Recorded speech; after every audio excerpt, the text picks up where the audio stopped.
Dans la vie, certaines personnes se dépassent pendant que d'autres se font dépasser. Bienvenue sur Obsession Progression, le podcast des compétiteurs qui sont obsessifs de l'amélioration. Je m'appelle Nathan Delacoste, je suis préparateur mental spécialisé dans les sports extrêmes. J'accompagne surtout des athlètes internationaux comme les skieurs et snowboarders en équipe de France. Dans ce podcast, je partage les coulisses des séances et des prises de conscience avec l'intention d'emmener votre mental au plus haut niveau en entraînant l'humain derrière la machine.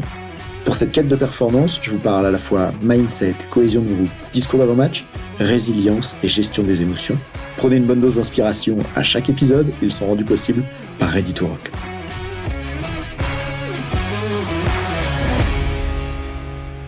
Qu'est-ce que tu fais quand, avant d'arriver à l'entraînement, l'athlète pète un câble et n'est pas du tout dans un mental qui lui permet de s'entraîner?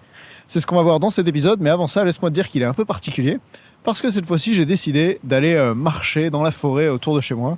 Et je te fais cet épisode du coup dans un contexte un peu différent, on verra ce que ça donne au micro.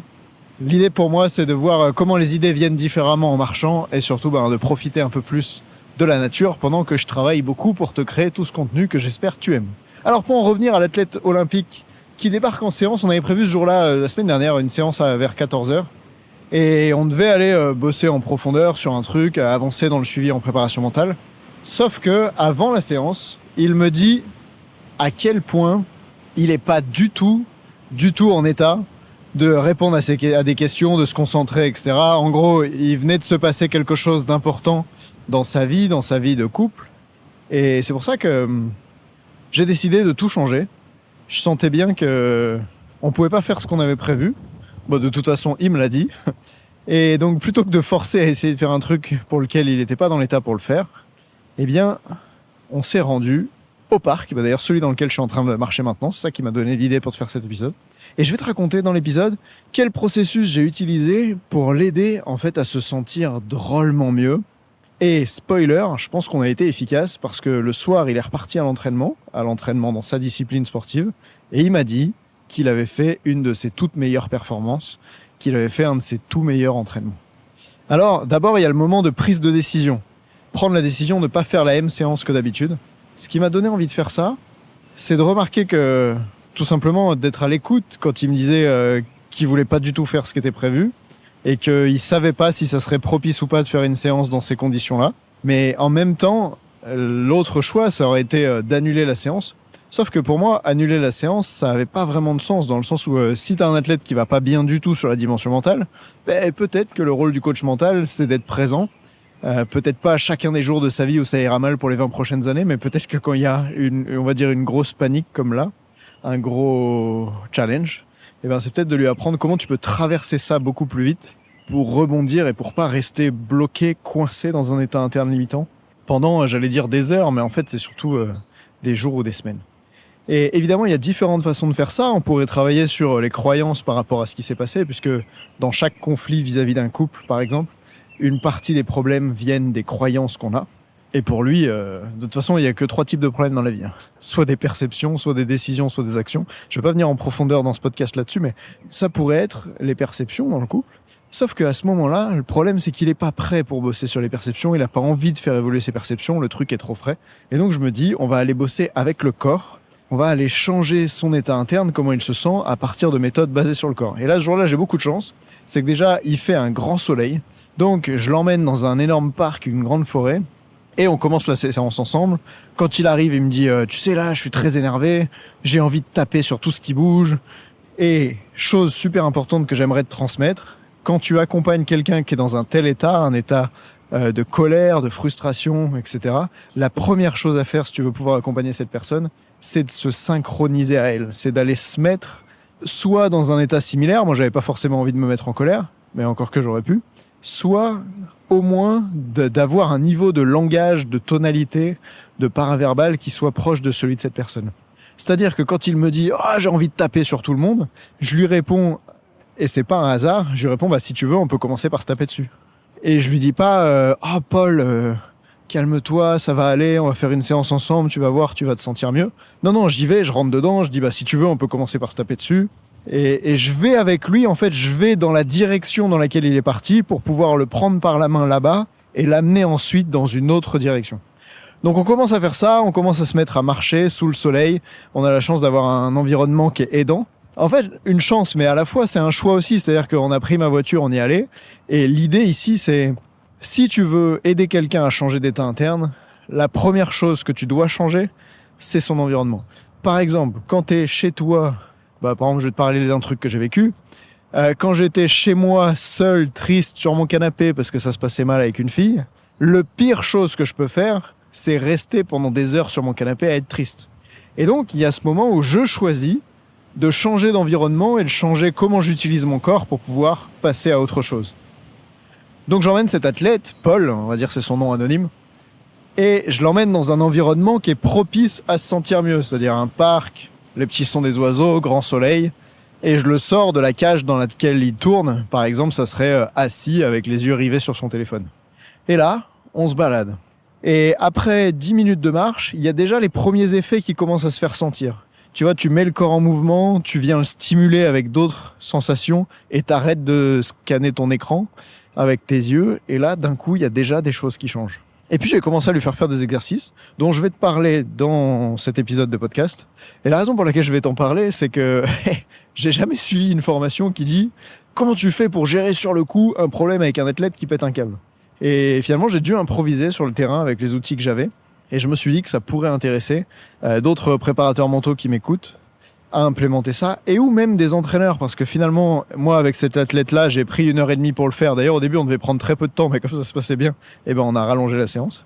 Mais c'est aussi possible si tu es entraîneur et que tu entraînes pas forcément un grand collectif au rugby, mais des fois, certains d'entre vous entraînent peu de monde.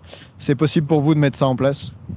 Alors là, justement, j'arrive en marchant dans le parc au chemin où on était l'autre jour avec Paul, et je lui ai demandé de faire différents exercices. L'un de ces exercices, c'était tout simplement de marcher en prenant conscience de l'état dans lequel il était. On s'est fait un espèce de body scan en marchant. Ça va paraître super simple, mais en fait, ce qui est intéressant, c'est ce qui va venir ensuite. Après ça, donc, on débriefe, je lui demande dans quel état il était, en marchant sur un bout de 50 mètres entre deux arbres, etc.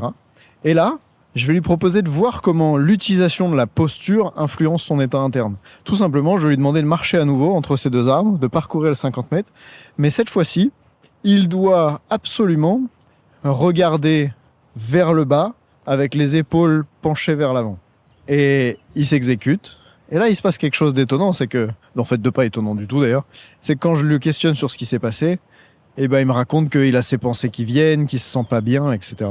Ce à quoi je veux lui montrer que juste en changeant sa posture, il peut changer comment il se sent. Et donc, je lui dis, voilà, maintenant, cette fois-ci, tu vas marcher plus vite, et tu vas marcher avec la tête haute et le regard au-dessus du niveau de l'horizontale. Et en fait, c'est assez brutal ce qui se passe, c'est que quand t'es triste, quand tu vas pas bien, qu'est-ce qui se passe ? Ton corps change, ton rythme change, ta tête se baisse, ton regard se baisse, tu commences à bouger lentement. Et donc on peut se demander, est-ce que c'est le fait d'aller mal qui me fait bouger lentement et la tête vers le bas ? Ou bien, est-ce que c'est le fait d'avoir la tête vers le bas et de bouger lentement qui me fait aller mal ? Et en se basant sur cette idée-là, tout simplement, ce qu'il y a à faire, c'est d'inverser. C'est de venir marcher plus vite, lever la tête, regarder vers le haut, et il est presque impossible, déjà de ressentir la même chose qu'avant, mais même de se sentir pas bien. Et là, c'est étonnant parce que pour un athlète qui se sentait pas bien et qui avait l'impression de pas pouvoir en sortir, parce que tu sais, les émotions commençaient quand ça te bouscule, en plus dans le domaine du couple, en tout cas quand c'est social, ça peut être vraiment très très dur, douloureux et écrasant, t'as l'impression que tu peux pas en sortir. Et bien à ce moment-là, il se rend compte qu'en bougeant son corps d'une certaine manière, il y a déjà des choses qui changent. C'est ouf. Alors après, je l'emmène encore un petit peu plus loin et je lui propose de faire un exercice que m'a appris Frédéric Chevalier, un des coachs de mon équipe. Oui, parce que je prends des gens dans mon équipe qui peuvent m'apprendre des trucs. C'est comme ça que tu choisis les meilleurs collaborateurs. Tu prends des gens qui sont meilleurs que toi à quelque chose.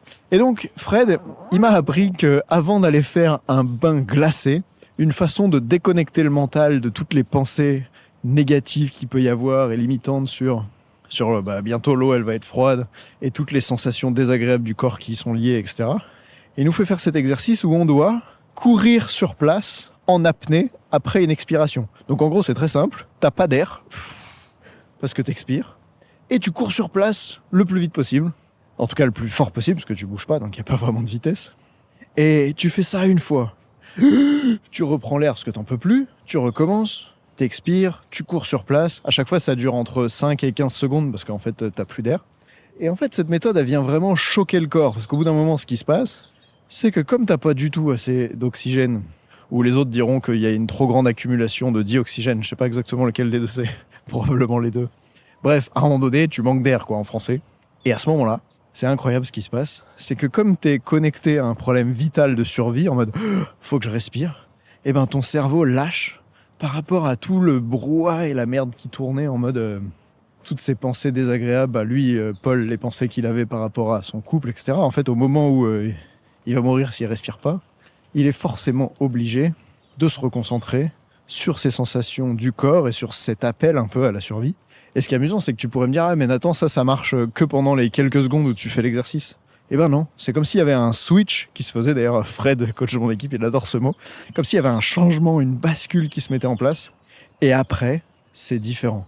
Et oui, parce que quand il y a un état interne que tu subis, que tu es en train de porter sur toi, là, souvent, la question c'est surtout comment je peux changer. Parce qu'une fois que j'aurai changé, eh ben, je vais pas replonger dedans aussi facilement. Ça veut pas dire que cet athlète-là, à aucun moment, il se ressentira mal par rapport à cette histoire. Mais déjà, quand il s'est prouvé une fois qu'il est capable de changer d'état interne, il sait qu'il en est capable et qu'il peut le refaire. Et en plus, c'est un peu comme si, comme ce truc est moins présent, il replonge dedans moins facilement. Donc bref, c'est en bénéfique cette méthode. D'ailleurs, certains se demanderont peut-être, Nathan, tu fais quoi pendant que tu lui fais faire ça ? Je le fais en même temps que lui. J'incarne ce que je transmets. Je le guide avec ma voix et en même temps je fais l'exercice, je cours, je suis sur le point de plus pouvoir respirer, non, enfin de plus pouvoir vivre non plus, entre guillemets, voilà, faut que je respire, ok. Et en fait, ça me permet aussi de sentir quel état ça provoque. Disons que ça me viendrait pas à l'idée d'envoyer les gens faire un bain glacé sans être dans le bain glacé avec eux. Si le but c'était de se dépasser mentalement, eh bien là, c'est pareil. Chacun des exercices, je les fais avec lui. Et donc voilà, notre séance, elle évolue jusqu'au moment où, petite chose étonnante, ça commence à aller tellement bien en fait. Il se sent mieux, de façon plus neutre. Je sens que son rythme change, son visage change. La colère maintenant a évolué. On prend un moment aussi pour parler des émotions et de leur rôle, tu vois, notamment l'influence de la tristesse. À quoi elle sert la tristesse ? Et si tu écoutes ce podcast, tu sais sans doute que toutes les émotions, elles ont un rôle et que le rôle de la tristesse, c'est que c'est une émotion qui permet de passer à autre chose, comme de digérer un événement. Je fais encore quelques autres exercices que je ne vais pas décrire là dans l'épisode, et puis on termine en s'asseyant au bord d'un lac artificiel qui est présent dans le parc, qui est vraiment joli. En plus, il y a un rocher parfait, je peux m'asseoir à côté de lui. Et là, je lui fais une séance d'hypnose guidée, une forme de visualisation agréable. À ce moment-là, en fait, mon point de vue, c'était comment est-ce que je peux l'aider à se connecter à la nature, à être dans l'instant présent. Parce qu'en fait, je crois qu'une grande partie de nos problèmes disparaissent quand on est connecté à ce qu'il y a là tout de suite maintenant, et que ce qu'il y a tout de suite maintenant, c'est la nature autour de nous. Pourquoi ? Parce que souvent, nos peurs, elles sont liées, et nos douleurs, elles sont liées à des problèmes dans le futur. Par exemple, dans le cas d'une relation, la douleur, elle est j'ai l'impression de perdre une relation que j'imaginais dans le futur comme quoi elle me ferait du bien. Finalement, souvent, ce qu'on perd, ce qui est douloureux, c'est pas la relation dans l'instant présent, c'est ce qu'on s'imaginait de la relation dans le futur. Ce qu'on s'imaginait qu'elle pourrait nous apporter, ce qu'on s'était construit comme histoire mentalement. Mais c'est aussi le cas dans le cas d'une compétition où on imagine le futur et on se fait peur avec une compète qui est dans le futur, mais on a peur, on a de l'anxiété, on appelle ça l'anxiété pré-compétitive, dès maintenant, tout de suite, alors que la compète, elle aura lieu dans le futur. On a cette capacité en tant qu'être humain à ressentir maintenant des problèmes qu'on pourrait vivre dans le futur. Et justement, une façon de dissiper ça, c'est de revenir dans l'instant présent.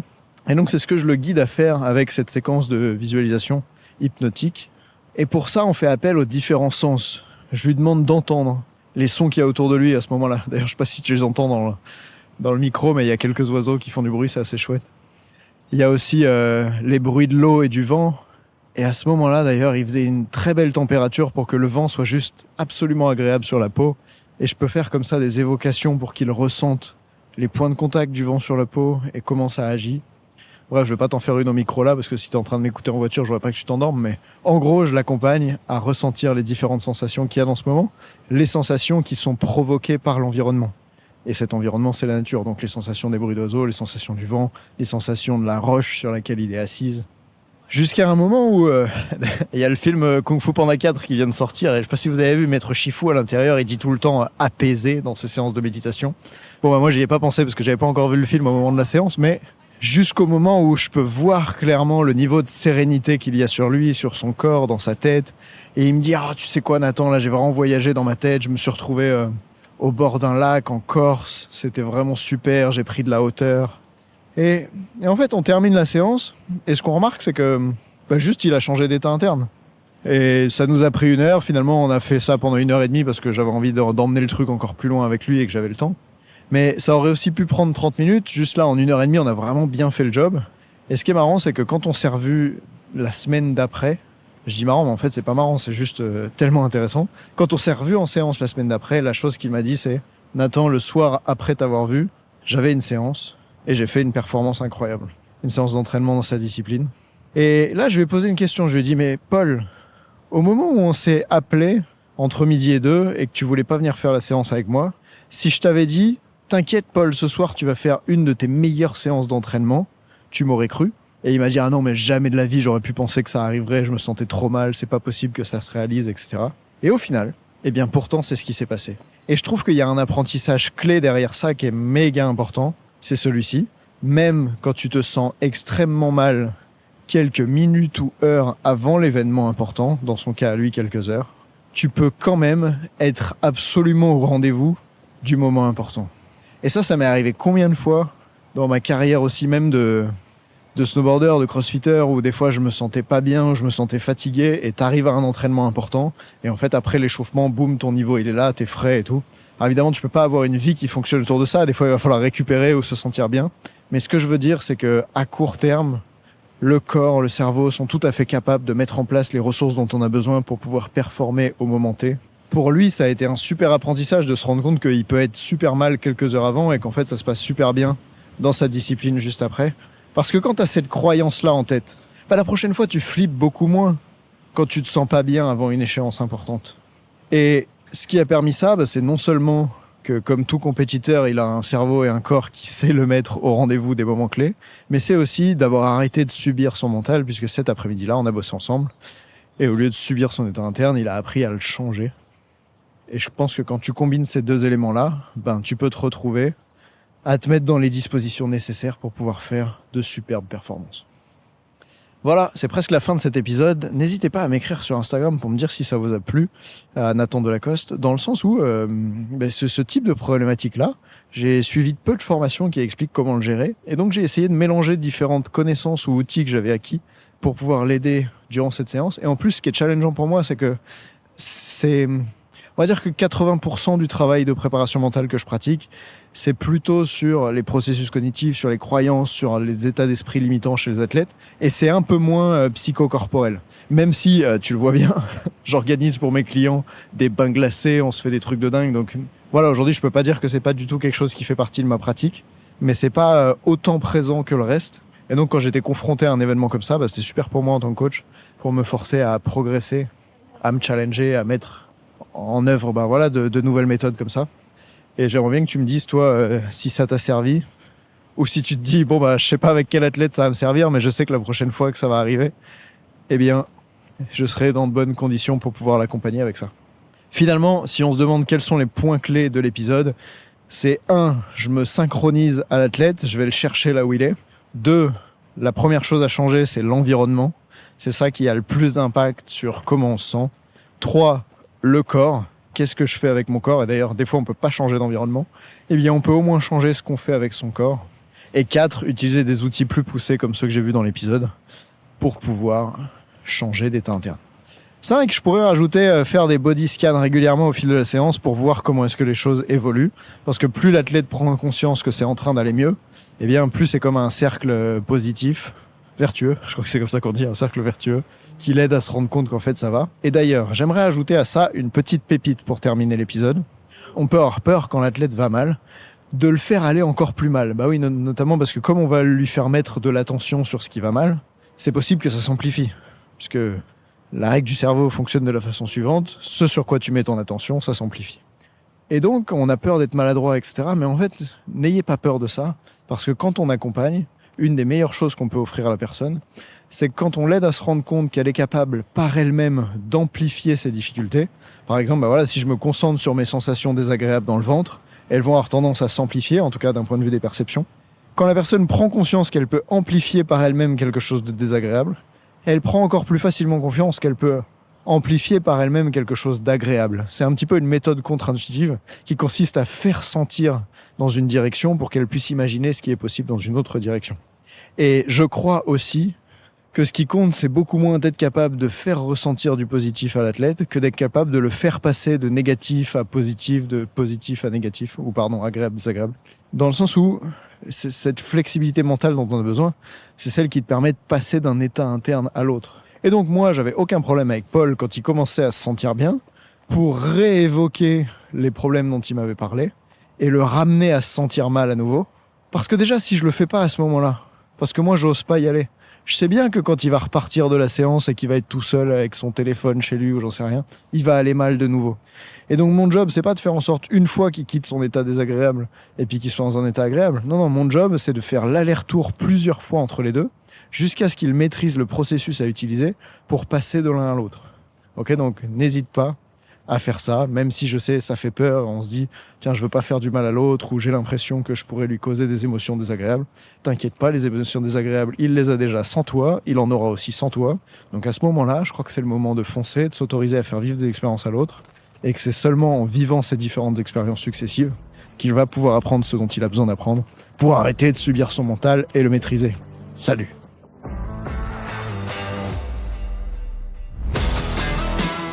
On dit souvent que le mental, c'est 70% de la performance à haut niveau. Pourtant, rares sont ceux qui l'entraînent au moins de 10% du temps. En écoutant jusqu'ici, t'as donné à la dimension mentale un peu plus de la place qu'elle mérite chaque semaine. Bien joué. Ma mission audacieuse, c'est d'aider le monde du sport à se transformer en profondeur, et je veux faire en sorte que plus aucun coach ne passe à côté de la psychologie de ses athlètes. C'est pour accomplir ça que je crée une tonne de vidéos sur YouTube et des épisodes comme celui que tu viens d'écouter. Alors, je vais pas te demander d'inscrire de force tes amis au podcast, et en même temps, si tu peux en parler à quelqu'un qui va l'adorer, quelqu'un à qui ça serait utile, ta recommandation, elle signifie beaucoup pour moi. Si chaque auditeur en parle juste à 2 autres, l'année prochaine, on sera des milliers de fois plus nombreux avec l'obsession progression. Salut!